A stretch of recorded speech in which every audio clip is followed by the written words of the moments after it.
My name is Anthony Mollet. I'm the town judge in the town of Paterson here in Putnam County. And today I've been asked to speak to you about the social host ordinance.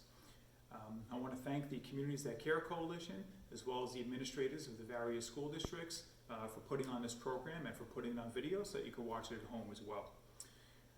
The basis for the social host ordinance is really the principle that it's the intention and instinct of all of us as good parents to protect our kids and to have some level of control over their activities and exposure to danger to the extent that we can. And as we know, as kids get older and things like drinking become more of an issue, sometimes parents may make a decision that it may be better to host a party at your own house or your own private event rather than potentially having our children go out and attend a party somewhere else where we have no control over that. It may sound like a good idea initially, but as we can see in some of the other footage you'll see in this program, as well as what I have to discuss today in the social host law, that may not be the best decision for your children or for ourselves. So what is the social host ordinance? The social host ordinance was adopted by all towns in Putnam County, so each town has its own version of the social host ordinance, which may vary slightly from one municipality to another, but overall, which basically says the same thing. So I'm going to use one example to read to you what a social host ordinance looks like.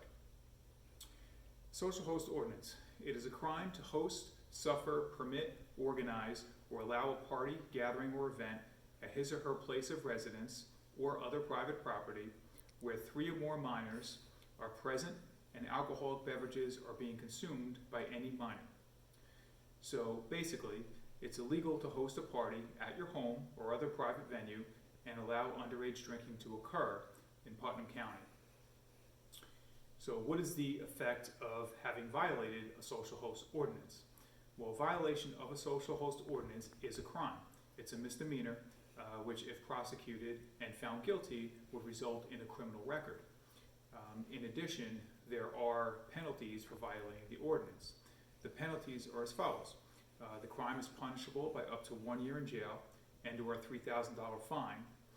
In addition to that, the host ordinance also provides that if there are any emergency services that are rendered as a result of an incident, you may be liable for reimbursing for those emergency services. So if something were to happen, let's say someone were to drive away, get their keys that you probably collected in the evening, and then possibly went to sleep, and a child who'd been drinking found their keys, got in their car, and started to drive home. Let's say they were to get into an accident. Okay, any emergency services, including police, EMTs, fire department, or any other services, the cost of those services, which can be substantially high, may fall upon you for reimbursement. Now, that's the criminal aspect of it. And in addition to the social host ordinance, there are other criminal charges that could result from such an occasion, such as endangering the welfare of a child, and whatever other charges the district attorney's office may decide to move forward with. In addition to the criminal proceedings, you may also face, as a result of any issue resulting from consuming alcohol on your property by a minor, in a civil liability lawsuit. Okay, so there's criminal liability and there's civil liability. Civil liability is where someone sues for money damages, such as a personal injury suit. So let's say someone were to drive away from your home having consumed alcohol as a minor on your property and then gets into an accident. Unfortunately, that could result in a civil lawsuit against you as the homeowner.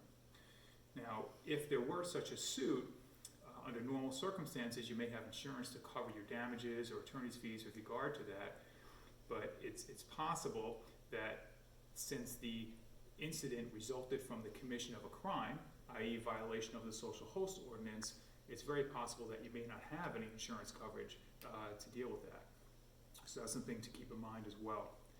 Now, all these things playing in together are all, as I see, reasons to respond to your child when they say, hey, my friend's responsible, we'll all turn in our car keys, we'll have an event at our house, this way you won't have to worry about us going and having an event elsewhere, we are not present.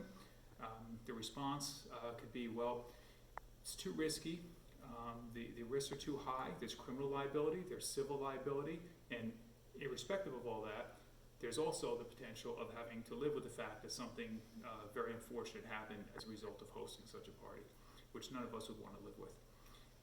In Putnam County, I have not seen many violations of social host ordinance. We have very responsible families who like to get involved in the schools and good kids. However, there have been occasions in the past where there were violations of the social host ordinance.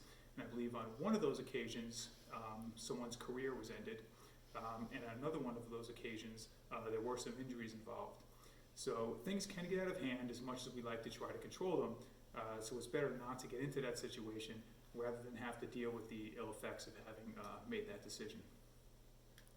So I see the social host ordinance honestly as an opportunity to discuss with our children the pitfalls of destructive behavior and making responsible decisions. Our children are ready to go to prom, and then they'll have graduation, and then shortly after that they'll have college. So they're going to be encountering situations more and more where they're going to have to make more difficult decisions and more responsible decisions. So, these times in our children's lives where they're going to prom, they're going to events, they're going to graduation, it's going to be a lot of parties around. It's a great opportunity to discuss with our children avoiding destructive behavior and making the most responsible decisions that they can. So that, in a nutshell, is the social host ordinance. I hope it was informative, and I hope you enjoy the rest of the program. Thank you.